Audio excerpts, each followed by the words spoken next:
every single one of our major customers and minor customers all shut their doors overnight. You need the right people in the right place at the right time. And sometimes you have the right people in the right place, but at the wrong time. I've got to keep going forward. I've got to keep looking for revenue streams. I've got to keep looking for growth, keep looking at new ways of doing things. But, what's the culture like at the business? What do we stand for, the values? I've got to tick that box on my personal development program I don't really want to be here.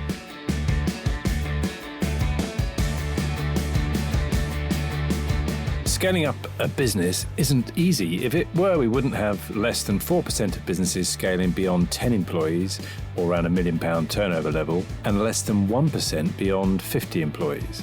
But the contribution that we make as owner-managers to our economies is immense and should never be underestimated, yet it can be a tough gig for all of us at times. And only other business owners truly understand the challenges that we face.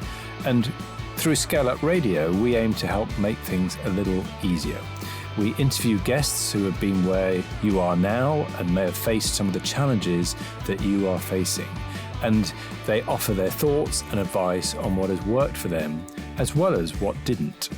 And we've also combined many of the lessons from these interviews and also through working with hundreds of owner managers over the last 10 years or so into a practical scale-up handbook that we've called the Entrepreneurial Scale-Up System, or ESUS. And it's for owner managers like you and me as we navigate our own scale-up journey. And you can order a copy through your favourite online book retailer or by going to all the W's, esusgroup.co.uk, www.esusgroup.co.uk.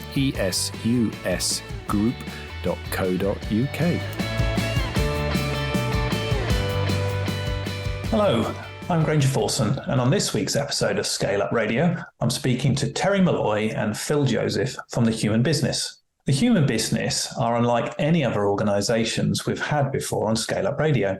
The Human Business advocates for a more human way of tackling the challenges in businesses, working with businesses and organisations that work towards wellness and humanitarian causes rather than just pursuit of profit. Don't be fooled though. Phil and Terry make sure to bring a great sense of humour to what they do, which you'll hear more of in our conversation. It really was a wide-ranging conversation between the three of us, and we covered a lot of ground, including just what it takes for a business to be a human business. It's not just for charities or not-for-profit organisations. How to create a process to deal with how to react to your business and the behaviours of businesses around you. And that honesty and integrity are far more important in running a successful business than many people would have you believe. As I said, the human business isn't like anything else we've covered on ScaleUp Radio, and I can really recommend this conversation. I know you'll have plenty of takeaways from this episode. Let's go and speak with Terry and Phil. Hello, Terry Malloy and Phil Joseph, and welcome to ScaleUp Radio. Would you like to introduce yourselves to our audience? Hello, I'm Terry Malloy. I'm co-founding director of The Human Business. And I'm Phil Joseph, and I'm the other director of The Human Business. Brilliant. So, gentlemen, take us through what is The Human Business? Tell us about it. So the interesting thing about a human business is we call the company The Human Business, but we're advocating for the idea of a human business. So our business, being The Human Business, advocates for a more human-centric way of tackling the challenges that exist in business. The definition of a human business is a business that puts human wellness and human connection at the heart of the decision-making process so that a business can achieve sustainable outcomes to the contributions it wants to make. And we describe the sort of people we work with as a purpose-driven business. And it doesn't actually matter what size they are, but they're businesses that are not purely focused on profit.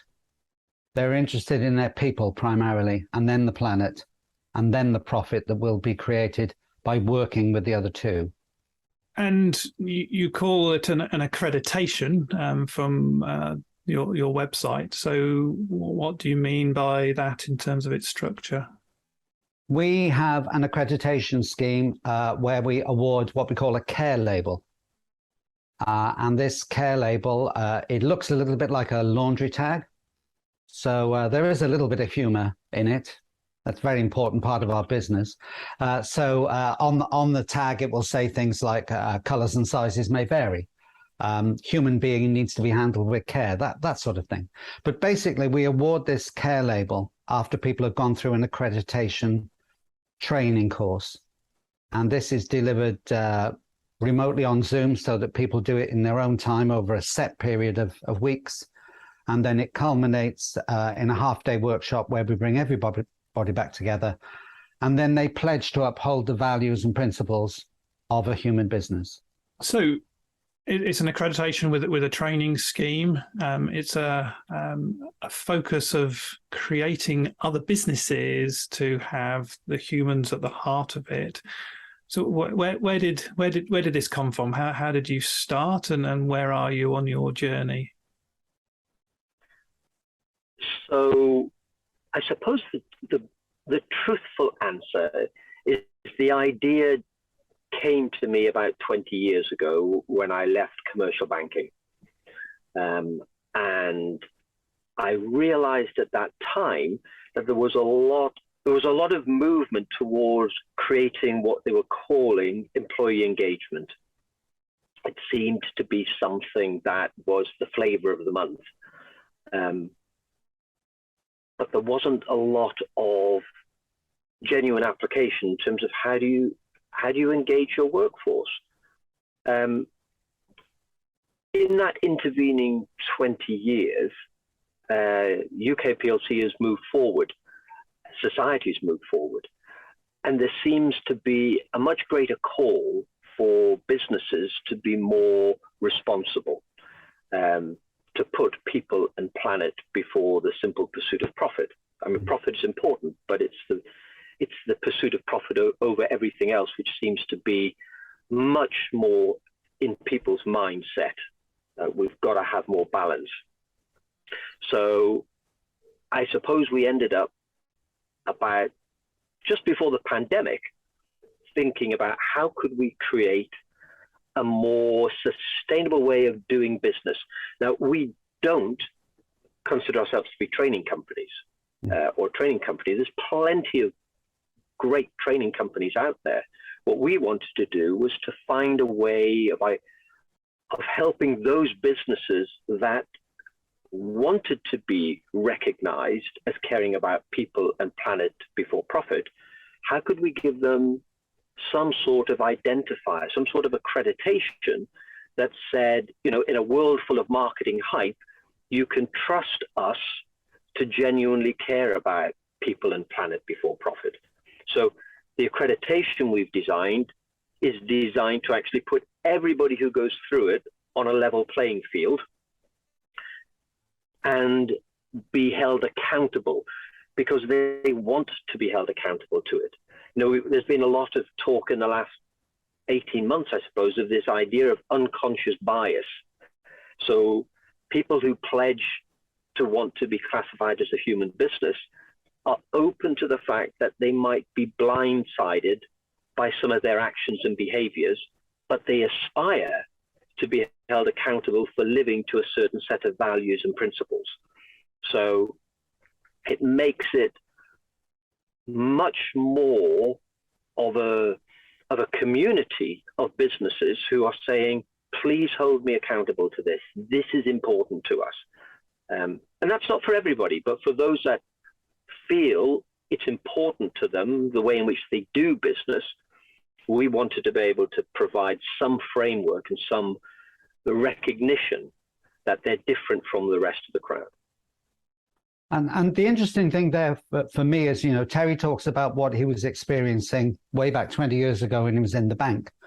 So when we came up with this challenge of we'd like to put human into 1 million UK businesses, I immediately said, I'd like to put human back into 1 million UK businesses, because I firmly believe that up until the mid-80s, we did act in a more human way. And then in the 80s, the pursuit of profit pushed everything out of the way for 2 or 3 generations of working people. And now there are, I think, 2 or maybe even 3 generations that just aren't prepared to think and work that way. They don't want to live in that way where profit comes in front of everything, where they drive themselves with ridiculous hours and sacrifice other parts of their life. So for me, it's a case of going back to some of the values, which may seem a little old-fashioned to some people, but some of those values that I believe were in place up until the late 80s.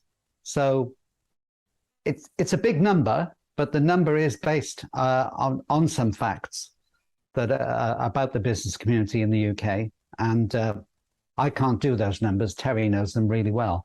But, you know, it's not just a random figure pulled out of the air, even though when Terry suggested it, it did scare me to death. But so, yeah. I you know, there has definitely been a generational change, and that change has been driven even harder by what we all experienced during the pandemic. And as I say, for an awful lot of people, if you look at the people that were able to work from home, and that is a bit of a privilege. I know that a lot of people can't do their job from home, but you look at the people that were working from home who are now being told to go back into the office because that's the only way they can work efficiently and hit their targets. And they're saying, well, hang on a minute, who was doing all the work over the last 2 years? So all of these things, you know, come together. So there's definitely a change afoot in what people want. And I think of a greater understanding for a lot of people of what they don't want. Right. Yes. So, give us a bit more of a description in terms of your accreditation, your approach to helping a business maybe understand how to put humans and planet before profit. So, what we've done with the accreditation, we've created a framework. And apart from the framework, we don't claim any unique element of it. This is a lot of accepted business wisdom, and indeed a lot that you're doing in BizSmart fits into the framework. But if I can describe the framework like a house, right? And if you think of a business, it's just a building in one sense, but the people inside the business create the community that is the business, creates the company that is the business. So the roof of the house, we define that's the contribution. That's what the business exists to contribute to society. And I say society because profit, if that's what you think you exist to do, that's an outcome of the way in which you run your business. So we think in terms of the roof being the contribution our business exists to provide. The purpose, people might say.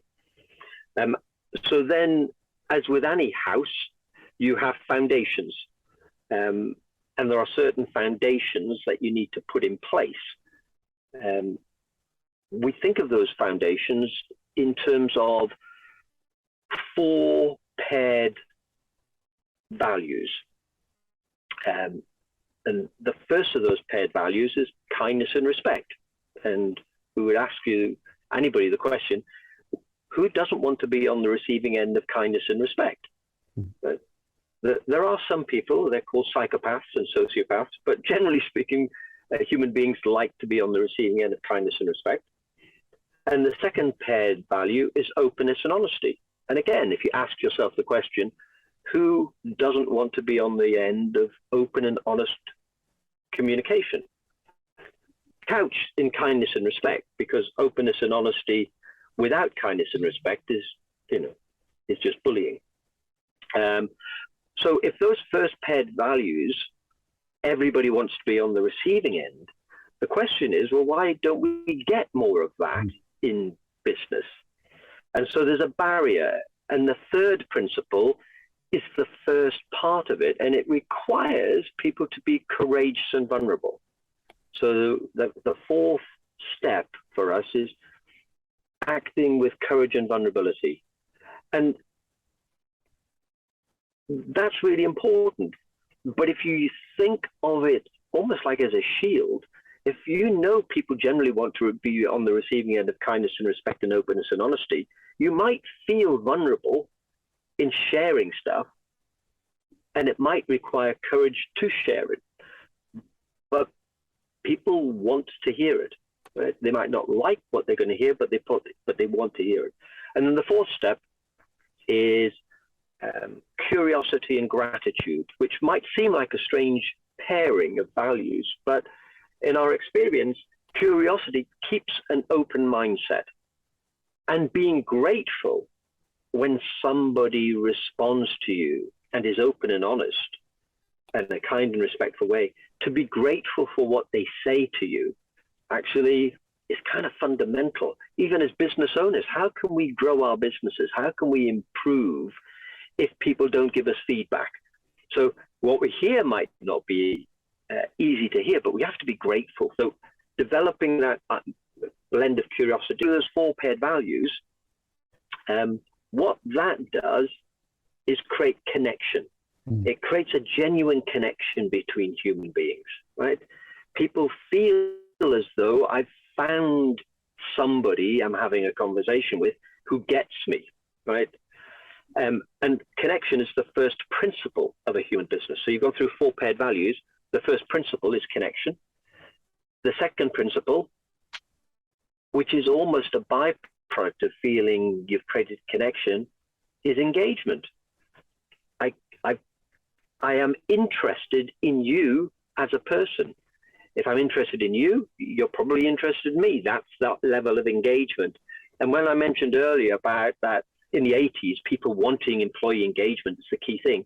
What creates engagement is that you created genuine connections and people feel as though you care about me, right? When people feel as though that happened, you have this sense of I belong, right? And that's what the first two principles of a human business do, makes you feel as though you belong somewhere.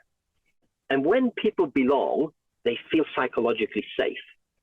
And what naturally happens then, if you feel safe, is you share things. You share all the things that you think would protect you because you feel as though you need to. I just wanted to expand on one of those things. When you've gone through that staircase of principles, of shared values, to get to those principles, and you have a connection that's really trusted, then you can have open and honest conversations with kindness and respect. So the working relationship that Terry and I have, and that also we have with you, Granger, is that if we do something that's outside of what you would think would be our normal good behavior, we want you to come and tell us. So we want you to have the courage and the vulnerability to say, hey, Phil, you know what you just said in that conversation with Terry? That really wasn't your finest hour. And because you have a relationship built on trust, I can accept that, what some people might see as criticism, I can accept that with gratitude. So that's where the connection of curiosity and gratitude comes from. So I'm curious to know what you think. And I genuinely want your opinion because it might help me improve on something. And I mean, this is the basis of conversations that we've had with you, Granger, and Terry and I have almost daily. In fact, sometimes 2 or 3 times a day. So when you've built that deep connection that is built on trust, and you know where people are coming from with kindness and respect and openness and honesty, and they're showing courage and vulnerability, that's where the gratitude comes in. And it just makes everything easier to deal with. In business and in life, we all have occasions where we have to have difficult conversations. And a lot of us will try and push those conversations away or bury them or somehow put them out there in an angry or, challenging way. And that really isn't the way forward. If you're developing these shared values and these principles, you can have a difficult conversation, still respect the other person's view, and not fall out. And that's really what we're trying to encourage all the people we work with to be able to build the relationships and the trust that enables them to act in that way, rather than coming up with the snap emotional response, which very often just makes things worse. So in terms of, for me, then an individual moves through life through growing. So we need to grow. It is a fundamental thing that we all have, from when we're a baby to a child to a teenager, even into adulthood. And somehow along the lines, we often lose that. But growth is a so important thing. But growth only comes when you have psychological safety. And within the psychological safety, growth comes when you are challenged, because if you can challenge yourself, okay, but very few people can. Challenge needs to come from the external world. So you need that psychological safety to make that happen. So your accreditation process is developing the leaders in the business and the people that interface between businesses to have that safe space so they can grow that trust, so we can all help our own growth and development. And I think another thing that happens through childhood into adulthood is that the value of curiosity is devalued. That ridiculous statement, curiosity killed the cat. No, it didn't. The cat got run over. It didn't die because it was curious. Yeah. So, as humans, we start with a massive level of curiosity. It's how we learn anything. And I think through the education system, that curiosity gets knocked out of us. It's discouraged. And if you're not curious about things, nothing new is ever going to happen. And just look at all the exciting stuff you might be missing because you don't have your eyes open. So, I keep coming back to this curiosity thing. Somebody we worked with a couple of months ago now said, what would you describe as your greatest attribute, your biggest character thing that you think is important? And I said straight away, curiosity. I'm constantly curious about everything. And certainly in my teens in school, that was considered a bad thing. So let's go with the curiosity, please. Where curiosity might be squeezed out of the education system, it's because there's a cookie cutter approach. You're here to learn a certain bit of information, and if your answer falls outside of that, then it's not needed. So that's where we're trying to get that conformity. But if I go back to the point I made earlier about engagement, full engagement is when you show up with every part of you. And that requires you to feel safe in order to try things which might not work. So there's a degree to which their curiosity allows you to feel as though I can experiment with something. It may or may not work, but if it does, it's probably actually going to be of advantage to the endeavor at hand. Mm. Yeah.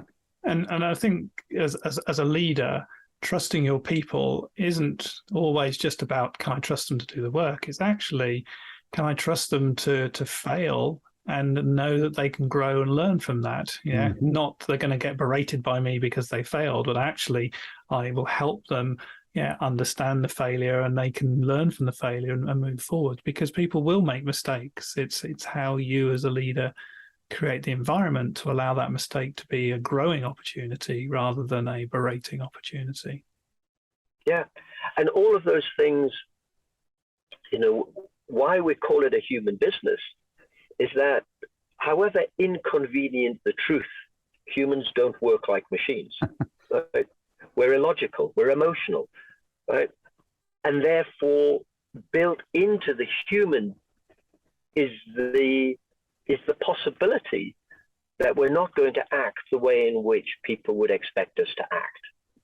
And as soon as we, therefore, as leaders, try to push the humans around us back into conformity, then we're actually cutting off a part of the essence of who they are. Now, it has to be channeled into something productive. But if people aren't performing in the way in which you would expect them to perform, our belief is they don't understand something. They're fighting against something that in their mind makes absolute logical sense. And unless we as business leaders want to explore what that is and have that different perspective shared with us, then we're never actually going to tap into the fullness of the people that we have around us. So you've developed this amazing model and an accreditation scheme that comes out of it as an approach in terms of what you're trying to do. You set this fantastic goal of putting the human back into 1 million businesses in the UK. How are you going to go about that? What are your plans? So let me first of all pick up what Phil said earlier about where does the million come from? Because yes, it is a nice round number with a lot of zeros. It comes from two things. First of all, a big, hairy, audacious goal that you feel scares you enough, right?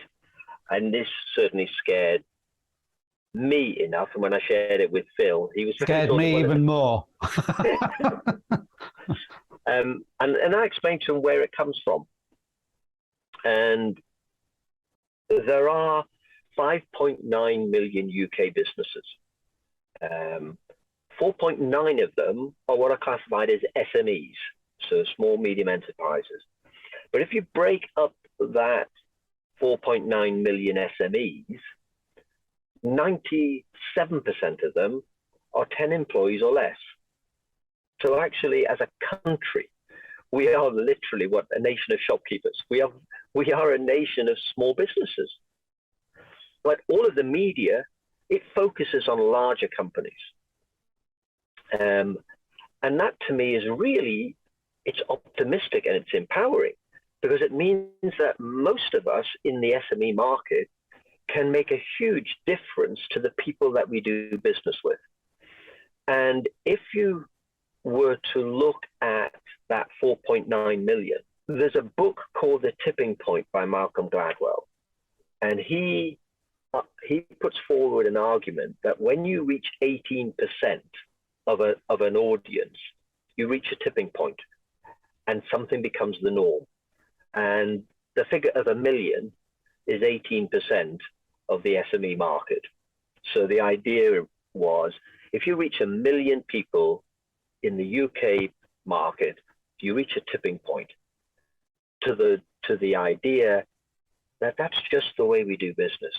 We care about people and planet before the simple pursuit of profit. So in answer to your then second question, which was how are we going to reach 1 million, probably not in my lifetime. And definitely not in mine. but in Simon Sinek's language of the infinite game, it feels like a worthy cause to spend the rest of my working life involved in the pursuit of, and hopefully somebody else will come up and decide, can we carry on this, after you've finished? The fundamental structure, though, is, again, following another principle called pay it forward, where one person finds 3 people who believes in the same thing. And that's a triangle. It's the most secure and solid geometric shape that exists, right? So if you created the business in 3s, so we have 10 people who've gone through our soft launch accreditation, you're one of them, Granger. If each of those 10 found 3 people that they could introduce who wanted to then go through the accreditation, we'd have 40 people. If that 30 found another 3, we'd have 90 new people, we'd have 130. The real magic about those numbers is if you go down 11 levels, you get 1 million. So it really is a question of, it's not about chasing the number, it's about chasing the people who believe in it and who want to be held accountable. But the magic is, it's a slow start, but then it's like a hockey stick. The numbers could grow exponentially, which is in a way why we're talking with BizSmart, because we knew from the get-go that if we adopted that approach, we're going to have to scale up. So it was really fortuitous that you approached us in January of this year. And the strange thing about, if we look at the principles of the human business, we have put that into the relationship that you and I have, Granger. And I think it was last week, it might have been the week before. It all blurs into one for me. But we had a conversation, and I thought it was 2 years I've known you. And you said, no, it's January of this year. So in 9 months, by following these principles, the connection we've created feels as though I've known you so much longer than other people. And so it's fortuitous. I say 9 months ago, you met us just as we had finished the first pilot of the accreditation. And Phil and I were reviewing it and going, we need to find how we can scale this, because this could take off. And if it takes off, we'll never have the time to put into place the processes that are necessary. And principle 4 of a human business, after sharing, is it has to be sustainable. And so, I think God has a wonderful sense of humor when if you get out the way, he puts you into contact with people who are exactly the people you're looking for. And yourself and the principles within Bismarck and scaling up were definitely what we were looking at 9 months ago and are continuing to look at. And the interesting thing for me was we, round about the time we met you, we thought we'd created a business. And we had a conversation with somebody, which also you joined in with, that said, actually, what you've created is a really great product, but that's not the business. And I said, yes, it is. We've been working on this for 2 years. And then suddenly thought, yeah, actually, we have created this lovely, beautiful baby, and it's all tied up with a bow and it's ready to go.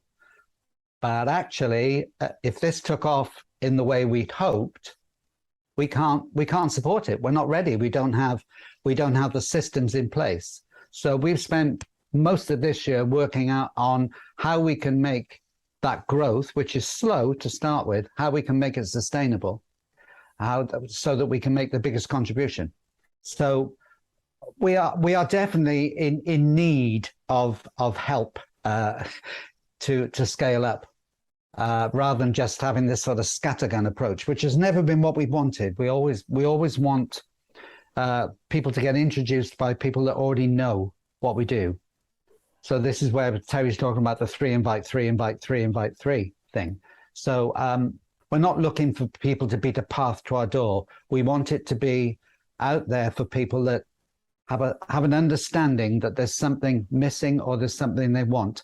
And that's why it's so important that we talk about the huge percentage of UK businesses that are less than 10. And even within that chunk, there's a massive percentage that are 1 or 2 in the way that we are.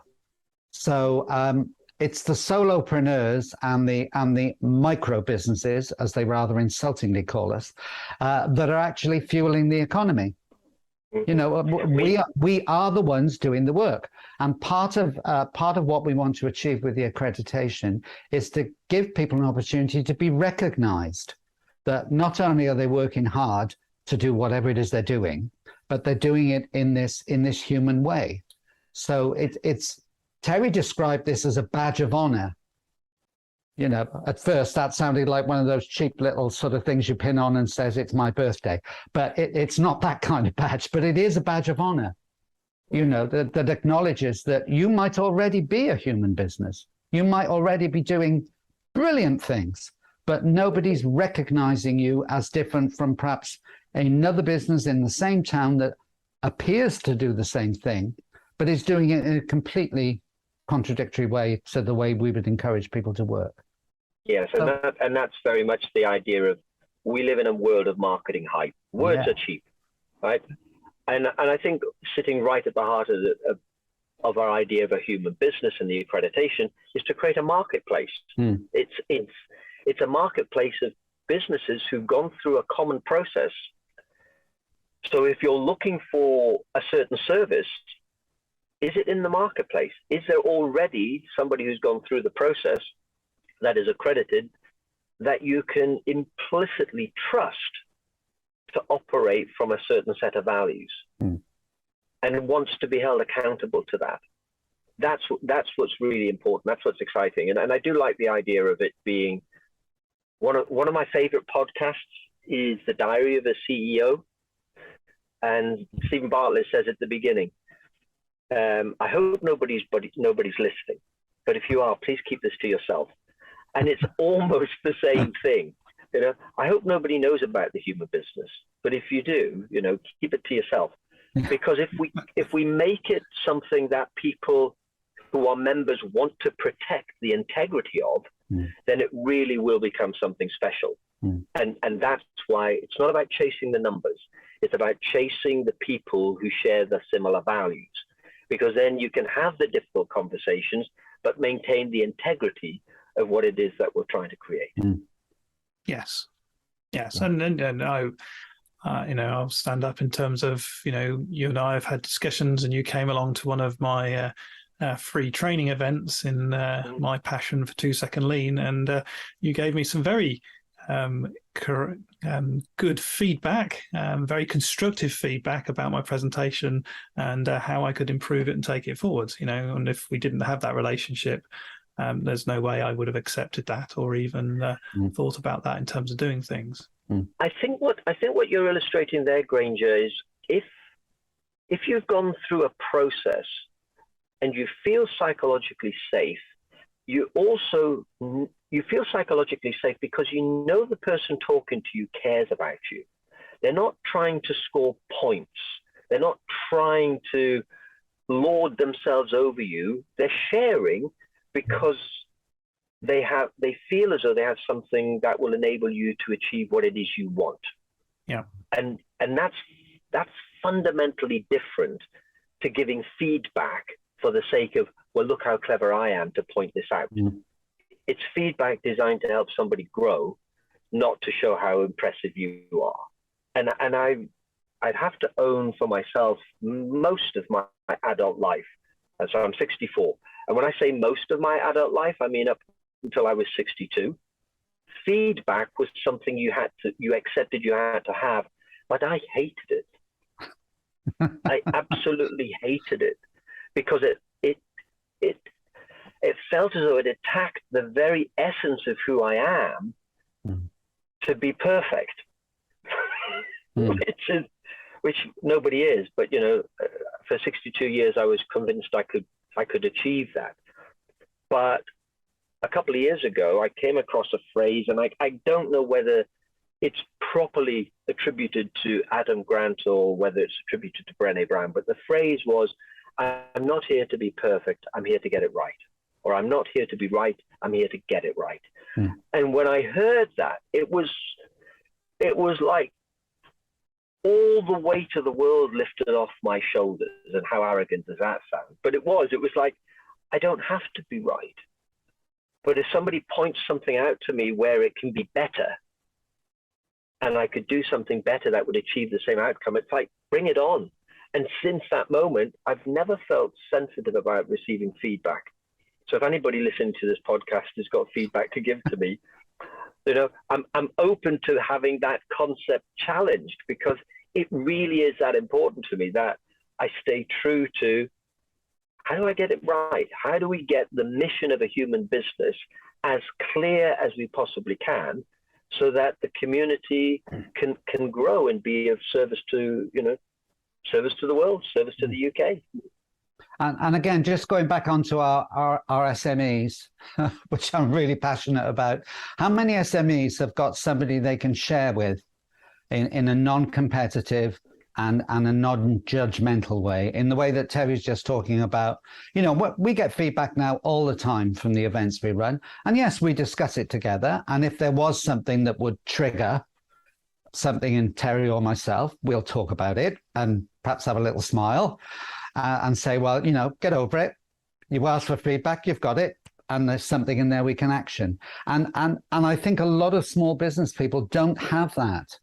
And then if you add that into that, the pressure of not wanting to take that rubbish bit home, because we all take stuff home and we all take home into work. It doesn't matter what people say. We're all just humans, and it doesn't matter which arena we're in, the other arena affects it. So, how many small businesses have that?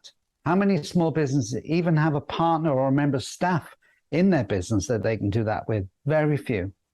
Yeah. Very few. And that would imagine the change that would make when you enable people to start thinking and acting that way.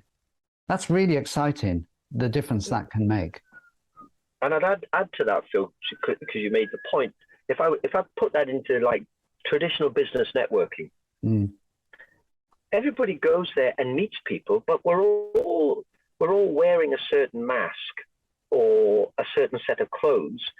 A suit of armor, I used to describe it. Yes. But and I'm not saying it to decry networking. What I'm doing is trying to create a distinction between the connections that you might make when you go out and meet people in business networking is different to the connection that we're talking about in a human business community, because it's not about trying to pitch who you are. It's about trying to become the best version of who you are, so you can actually do business in the best possible way. Yeah. So you've said, you've been going now for 2 years in terms of doing things, in terms of your development. You've been focusing on the product, and you've realized that in terms of you now need to focus on the business. So let's just ask a few sort of things about the business. So you are a micro business, you're a very small business. How do you manage not getting overwhelmed? I'm going to let Terry go first on that. I was just going to say, I'll let you go first. Oh, okay. Yeah. No, I'll answer it first.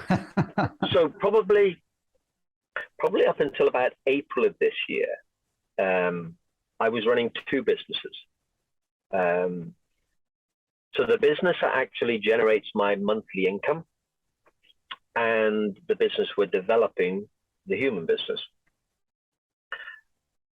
When Phil and I set up the company, the thing that was really important to us, because it was going to be something different, is I didn't want us to saddle a new business with a need to generate a certain level of income from day one. It needed, particularly with the idea of growing by recommendation and by growing by people who really wanted to be part of the mission, I needed to be able to make sure that financially I could support myself some other way. So I have another job. And it was in April, when Phil was celebrating his birthday, that I suddenly realized I'm running 2 businesses, and that's unsustainable. And it's like hidden in plain view, principle 4 of a human business, it has to be sustainable. I was building a human business from an unsustainable manner. So probably since April, I've paid more attention to how many hours a week I can put into the human business. And so the key part to that, to me, is this idea of what does done look like? It might not be what I would like it to look like, but on the basis that I only have 10 or 15 hours this week to devote to the human business, what does done look like? And I'm much more balanced now than I've ever been in my working life. Although I have two challenging jobs, I love them both, but I balance my time so that I feel as though I have a personal life as well. Yeah. And just before, Phil, just before you answer that question, just going back to Terry. So you use this word done. So are you using the sort of expression as done is better than perfect, or, what do you mean by done? It's a great done concept. Is better than, exactly right, Granger. Done is better than perfect. I think I was definitely in previous businesses and in life, that level of perfectionism delayed doing something. And it comes from that old mantra, you only get one chance to make a good impression. Mm. And it's true in one sense, but it also, I think, I'll own it for myself, has been a huge blocker from actually just getting out and trying to build something and see how it goes. And I mean, some of the questions that you couldn't have possibly, if you'd have locked me in a padded room for 5 years, I would not have come up with some of the questions that you've asked. So it illustrates that we grow businesses collaboratively. We grow businesses by testing the ideas out and talking to people. And Phil and I have we've shared a video with people in our monthly meeting called "Where Do Great Ideas Come From?" It's a TED talk, and there's a guy called Stephen Johnson who did the TED talk. And great ideas, he put a case forward, come from coffee shops, and it comes from the coffee shop revolution of that period of enlightenment. But he jokingly said they come from the coffee shops because up until then, everybody was drunk on gin. And then when they moved to coffee, everybody had a stimulant and was like wide awake. But in coffee shops, people came to talk. And it was the exchanging of ideas that actually made people go, oh, I thought about that. And I could do this. And then ideas just began to take shape. So kind of within that idea of a human business, human beings, when they feel psychologically safe, they are inherently creative. And it's the businesses where your staff feel safe that are going to actually be the most successful, because they'll be creative to overcome the problems that businesses are facing in a rapidly changing world. Yeah, I love that coffee shop story. Even though it goes back to 1700 and something, but you could just about remember that, couldn't you, Phil? Exactly. Yeah. I mean, I wasn't there for the first time round, but certainly shortly after that. But what that's about, where that connects with our principles, is this idea of sharing. So somebody comes along to the coffee shop, and I was in a coffee shop this morning with Terry and a whole bunch of people. Somebody come along to a coffee shop and they feel safe and they feel liked and they feel known. And they say, hey, I've had this great idea. What do you think of it? Knowing that one or two people might think that's absolute rubbish, but there'll be somebody there will say, well, I don't know. I've never seen anything like that before. Let's give it a go. And you try it and you tweak it and it might fail. And that sends you off to try it again. And this is the way that researchers work and scientists work and engineers work. So we'll try this and then we'll try a tweak and then we'll try that, and it might work and it might not. And out of that will come something that works and that is sustainable. So really, really at the core, I mean, somebody asked me what was at the core of our business this morning, and I said it's connection.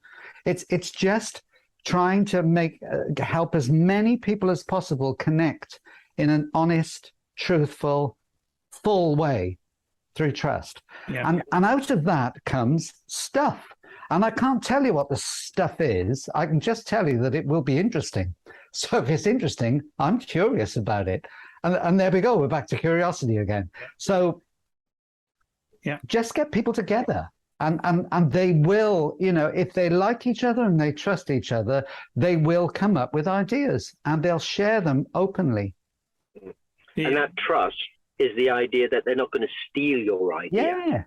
Yeah. Because, the business world is filled full of ideas, filled full of the mindset that if I don't patent this, if I haven't got it locked down before I start talking about it, somebody with deeper pockets is going to steal my idea, and then I've lost it.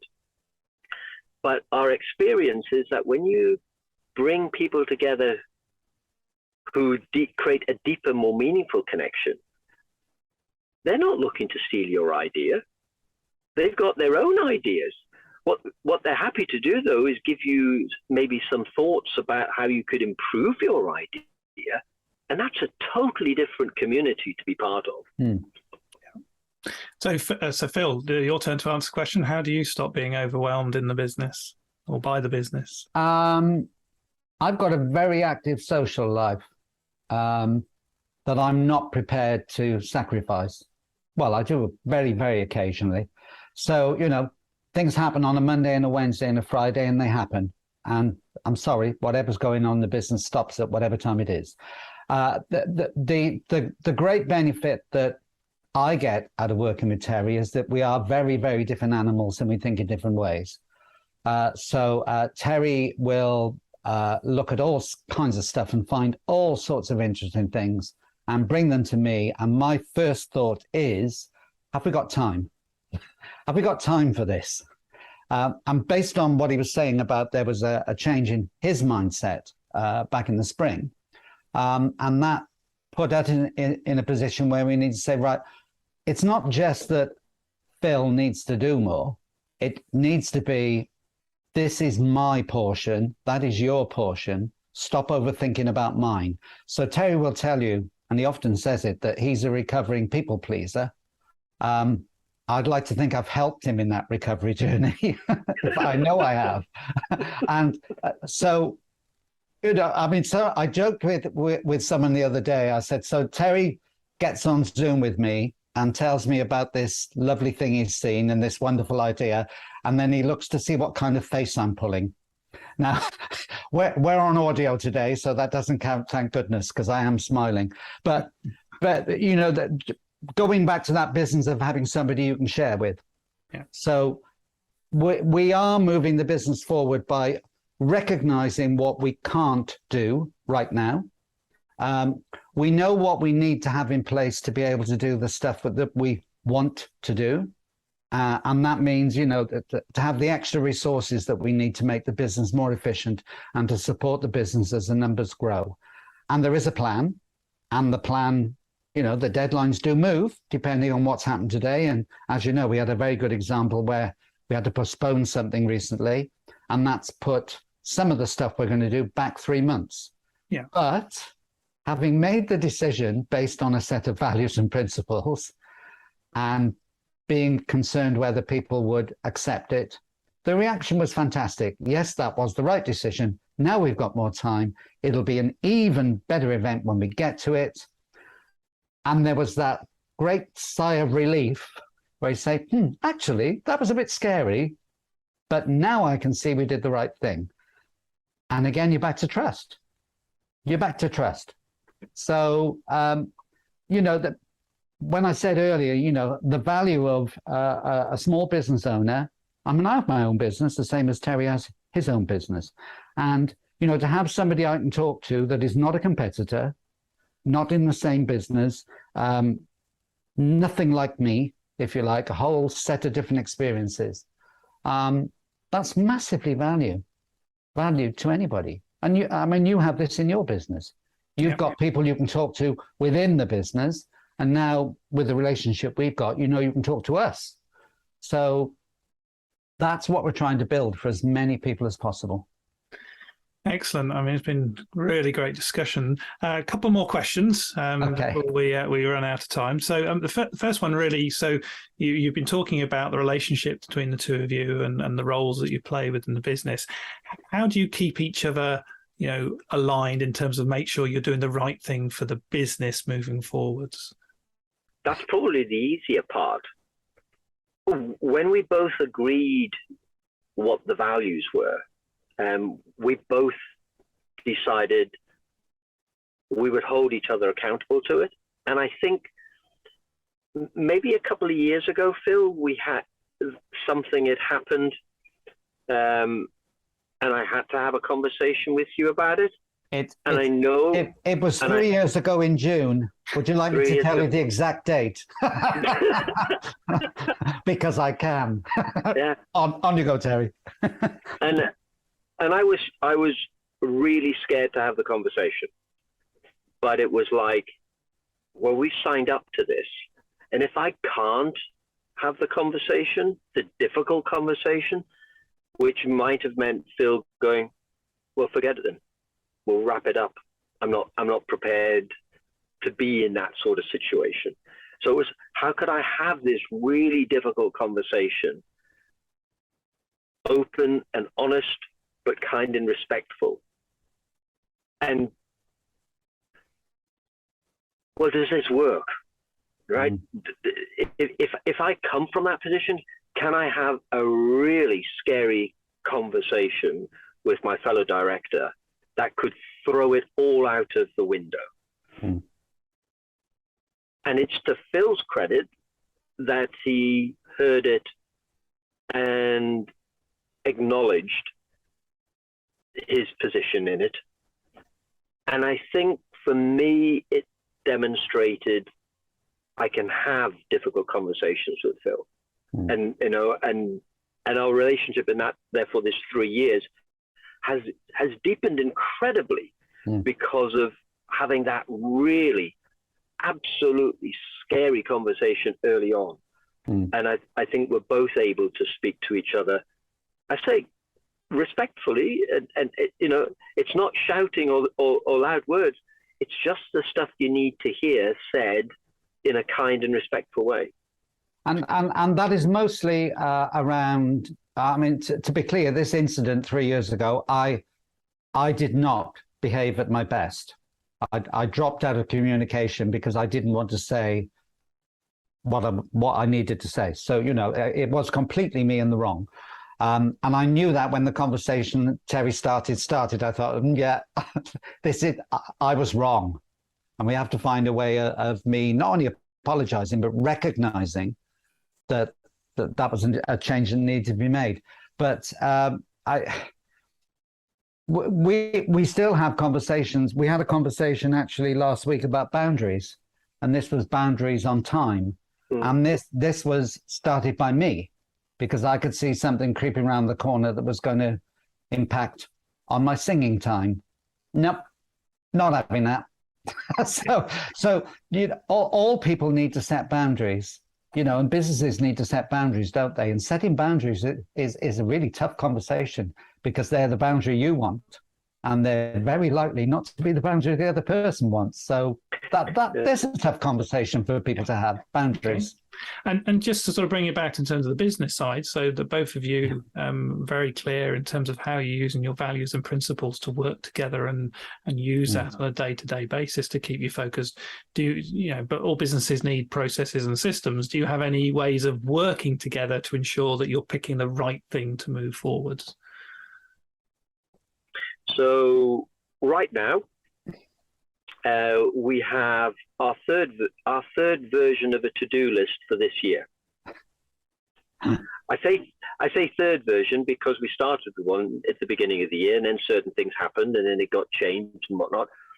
And the third version that we've got now is as a result of the event we were doing in September being postponed. And how do you bring forward things that you were going to do next year to fill in the gap? And so our starting point has always been, I'm kind of an ideas person, and Phil will make a note of the things that I've said. And then we come together and we look at that list, and then it gets categorized and grouped. And when we were doing that last week, it was, there's enough on the list here now. There's enough categorized. And almost, if there's anything else going on that list, something has to go off. Yeah. And I surrendered. I mean, I know I needed to do this. So in that sense, it's not a big thing. But recognizing Phil's very, very good at managing his time. And therefore, one of the things he's taught me is to be able to be more mindful of my time. So it gets to, what's done going to look like, Terry? Right? If we're going to achieve this against this timeline, because it's a list of to-dos against a timeline, you know, what is it going to look like? And it might be not as perfect as it would have been if we had longer, but given what we have to do, it'll look like this. And that just, I think, being able to bounce ideas off each other in terms of, this is what we want to achieve, But what will it look like? We can both have that conversation.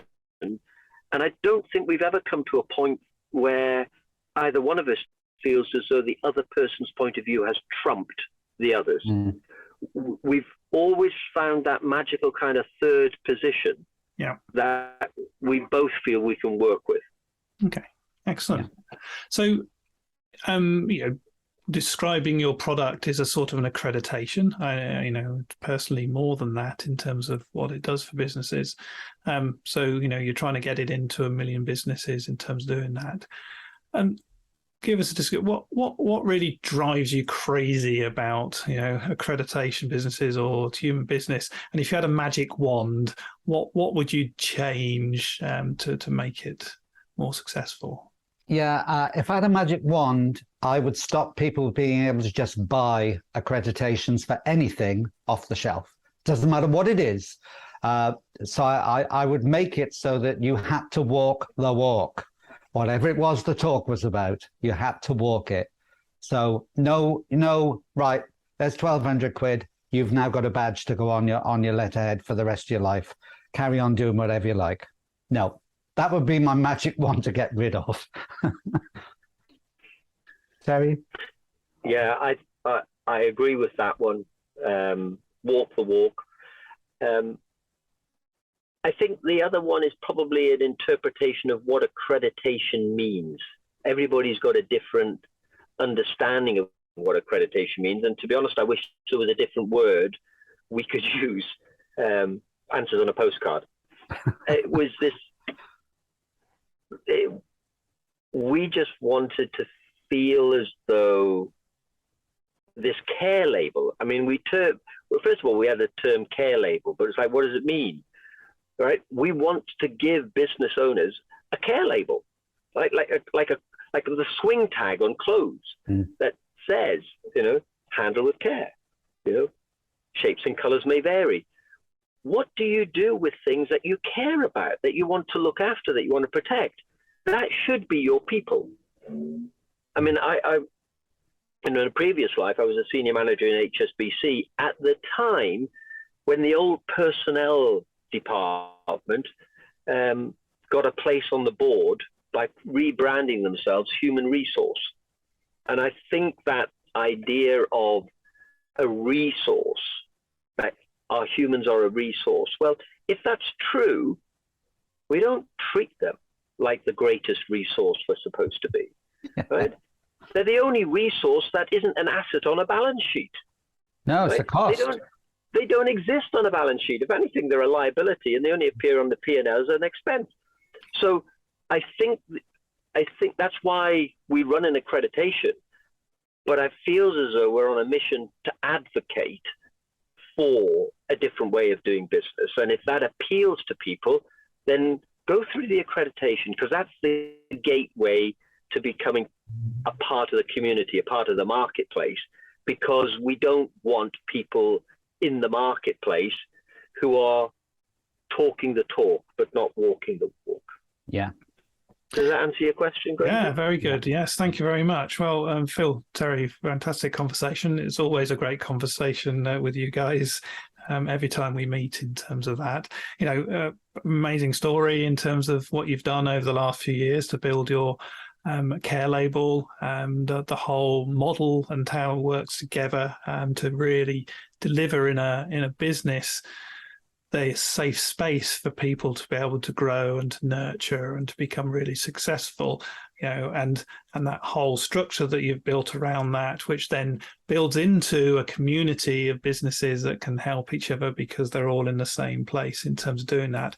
And the narrative of how you use the values that you both teach other people in terms of get them to understand, but how you use those values within your business to help it grow and to where you've got to is absolutely fantastic. So some really fantastic points in there. So we always finish off with a little quick fire round. Some just short questions, first things that come to answer. Okay, so here we go. If you would go back to the younger you, what advice would you give yourself? Trust yourself. Trust yourself. don't sweat the small stuff, the big stuff. Yeah. Brilliant, thank you. Which books do you recommend?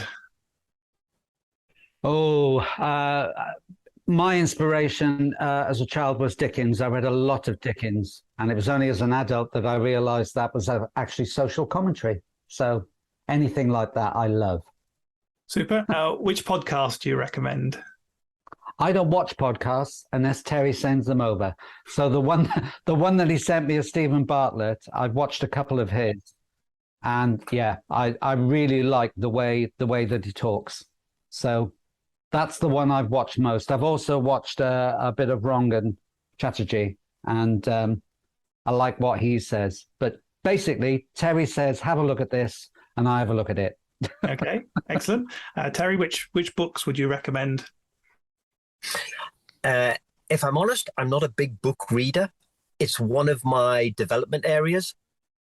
So the books that has probably made the biggest difference to me is a book called The Seat of the Soul by Gary Zukav. And it's about an evolving consciousness in the way in which we as human beings need to start communicating to ourselves and to others. Brilliant. Which podcast would you recommend? I listen to 3 religiously. The Diary of a CEO by Stephen Bartlett, I mentioned earlier. Brené Brown's Dare to Lead, and Adam Grant's Work Life. Brilliant. And no matter what's happening in the week, I'll make sure I listen to those 3. Excellent. So on your mobile phones, what apps do you use to make you productive? Everything goes in the Google Calendar. Yeah. I know things about Terry's life through the Google Calendar that even his wife doesn't know. So I mean, everything's in there and color coded to within an inch of its life. Okay. Who has had the most influence on you as a business leader? Ooh.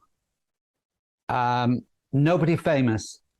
It would be the MD I worked for when I was a printer, I was a pressman, and this MD suggested that I might be a good salesman, and he taught me how to go out and have conversations with people. I was pretty good at it anyway, but he taught me how to do that, and he taught me lots of small stuff. I was only 21, and at the time, I do remember thinking, what on earth is he talking about?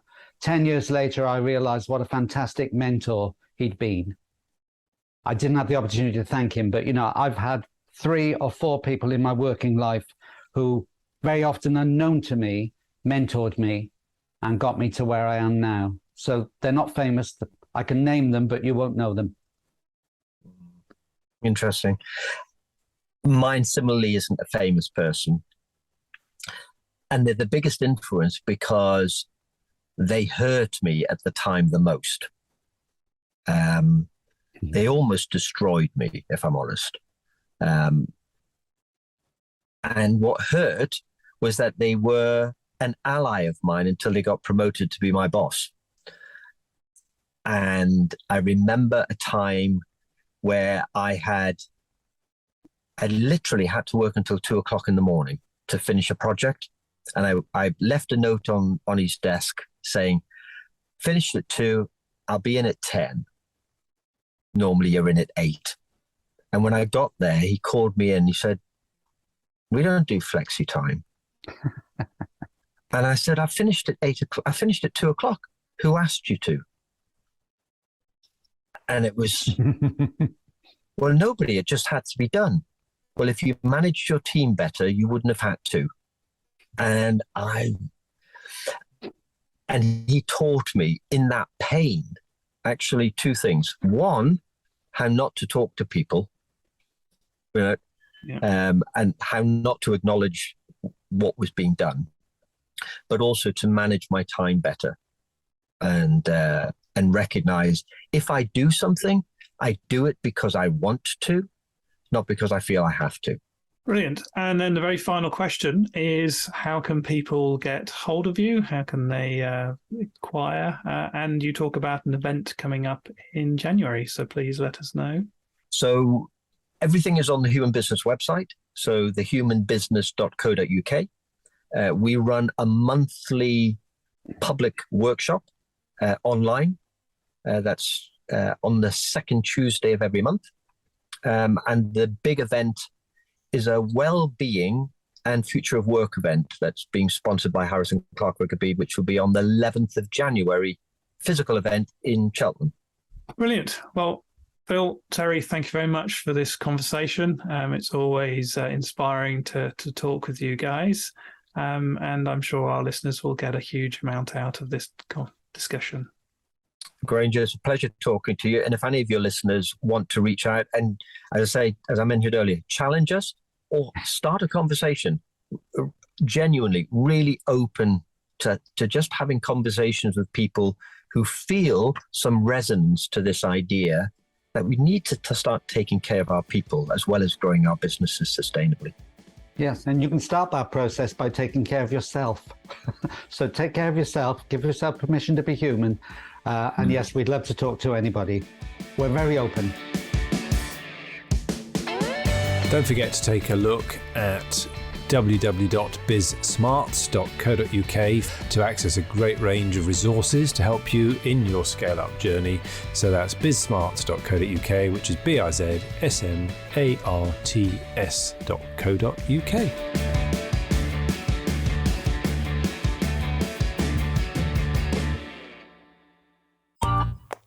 This has been a Monkey Pants Productions podcast.